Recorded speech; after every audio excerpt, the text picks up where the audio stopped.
po ang course yung kinuha niyo at bakit niyo po ito nakuha? Ang aking course nung college ay BS Math with business application. So, kaya ako kinuha yung course na to dahil alam ko na medyo may alam ako sa math at gusto ko ding ma-apply ito sa business. Kaya ngayon, tatrabaho ko ngayon sa bangko. Ano po ang posisyon niyo sa inyong pinagtatrabahuan? Ang aking posisyon, ang tawag sa posisyon ko sa bangko ay financial analyst. Ang ginagawa nito ay nag-check ng financial statements ng mga kumpanyang umuutang sa akin.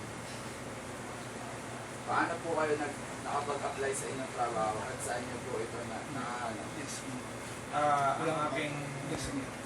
Ang aking pag-a-apply, ang lahat ng aking application ay galing sa internet, jobstreet.com. Doon ako nagpasa ng aking resume. At yun, nag-apply ako sa lagpas mga 100 companies dahil yun, pinasa ko yung aking resume. At yun, isa ang Robinsons Bank sa mga tumawag sa akin. At yun, in-interview nila ako at nakapasa ako sa kanilang application.